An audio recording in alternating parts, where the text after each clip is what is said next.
राज्यात पुन्हा राजकीय भूकंप होण्याची शक्यता आहे। शिंदेंच्या शिवसेनेकडून आता ऑपरेशन टायगरला वेग आलाय। उपमुख्यमंत्री शिंदेंच्या संपर्कात ठाकरेंचे 6 खासदार, त्यामुळे आता चर्चांना उधाण आले। ठाकरेंचे 6 खासदार लवकरच शिंदेंच्या शिवसेनेत प्रवेश करणार असल्याचा दावा करण्यात आलाय। तर ठाकरेंच्या खासदारांनी दिल्लीमध्ये पत्रकार परिषद घेत शिंदेंच्या सेनेचा दावा मात्र फेटाळलाय। ठाकरेंच्या शिवसेनेचा एकही खासदार फुटणार नाही, शिंदे सेना पुढे सोडते असं अरविंद सावंत यांनी म्हटलं। तर शिंदेंच्या सेनेतील एक मंत्रीच 15-20 आमदारांसह भाजपासोबत जाणार, अरविंद सावंत यांनी हा दावा केला।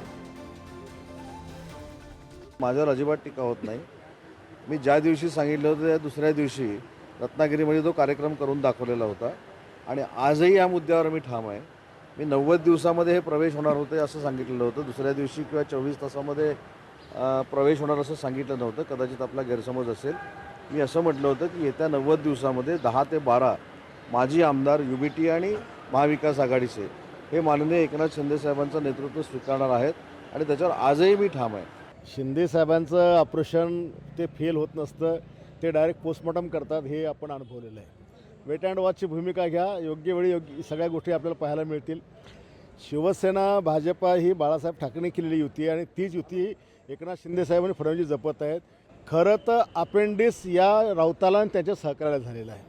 त्यांच्या डोळ्यात ही खुपती आहे। त्यांना असं वाटलं की हे बाजूला गेले तर यांचे 5 पण आमदार येणार नाही, पण 61 आमदार छाताडावर बसले, हे दुःख त्याला सलतं आणि तो अपेंडिक्स त्याच्या डोळ्यात खुपतोय। सरकारमध्ये एवढ्या मोठ्या संख्येनं येऊन सुद्धा रोज नवीन नवीन बातम्या आहेत, अनेक मंत्री गटांगळ्या खात आहेत आणि अशा वेळेला मग या सगळ्या बातम्या सातत्यानं दिसत असताना मग कुठं त्याला डायव्हर्ट करायचं म्हणून कुठेतरी ही मुद्दा पुढे सोडलेली आहे। आमची वज्रबूट आहे, मजबूत टायगर जिंदा आहे, तसे सगळे आहे तिकडे, रोज पुढे सोडत असतात। मग काय म्हणतात, टप्प्याटप्प्याने त्यांच्यातलीच माणसं तिकडे जाणार होती, माहितीये का? फडणवीस, माननीय मुख्यमंत्री फडणवीस हे रोज त्यांचं ऑपरेशन करतायत, रोज त्यांचा अपमान होतोय, रोज त्यांचा ऑपरेशन करतायत।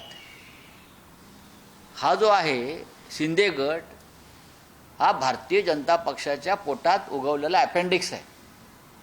तो कधी कापून टाकला जाईल। पोटामध्ये एक अपेंडिक्सची गाठ येते, ती गाठ आहे अपेंडिक्सची, ती हळूहळू सुचते आणि मग ती पिकते, ती फुटते किंवा कापून टाकली जाते। तेव्हा आमचं ऑपरेशन करण्यापेक्षा तुमचं अपेंडिक्सचं ऑपरेशन फडणवीस करतायत, जो भाजपला आलेला हा अपेंडिक्स आहे।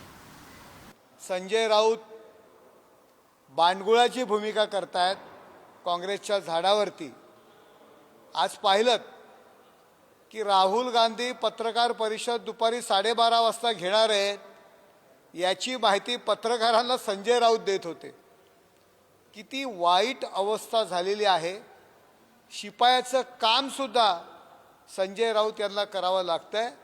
संजय राऊत, आम्हाला जर तुम्ही अपेंडिक्स म्हणत असाल ते तर पोटात असतं, परंतु आपण उभाटा मुळव्यात करून ठेवलेली आहे आणि ते कुठे असतं हे मला सांगण्याची गरज वाटत नाही आहे। खरं तर ह्या ऑपरेशनचं नाव टायगर ठेवण्यापेक्षा ऑपरेशन गद्दारी ठेवली पाहिजे, कारण ज्यांनी पक्षावर गद्दारी केली ते आता लोकांना गद्दारी करण्यासाठी भाग पडत आहेत। आज काही लोक त्यांच्यावर गद्दारी करतीलच, परंतु जनसामान्यामध्ये ज्या पद्धतीने तुम्हाला लोकांनी निवडून दिलं, त्या लोकांना निवडून दिलेल्याचं तुम्ही काम केलं पाहिजे। 1000 कोटीचे देय आज ठेकेदार इतर लोकांकडे आहेत आणि त्यामुळे आज सगळी कामं विकासाची ठप्प आहे। या संदर्भात तुम्ही काहीतरी बोललं पाहिजे। निवडणुकीमध्ये जी आश्वासनं तुम्ही दिली होती ती आश्वासन कसे पूर्ण करतील यासाठी बघितलं पाहिजे आणि हे ऑपरेशन टायगरपेक्षा ऑपरेशन गद्दारी त्याला नाव दिलं पाहिजे असं माझं म्हणणं आहे। उद्धव ठाकरेंकडे कोणी राहायला तयार नाही, ही वस्तुस्थिती। आज जे काही उरले होते नगरसेवक, त्या नगरसेवकाची सुद्धा मानसिकता नाही। ते आज एकनाथ शिंदे साहेबांच्या नेतृत्वात शिवसेनेत प्रवेश करतायत। इन्कमिंगचं जे काही सुसाट वेगाने जे चाललेलं आहे, मला वाटतं उभाटाकडे आता माणसं शिल्लक राहणार नाही, हे वस्तुस्थिती आहे।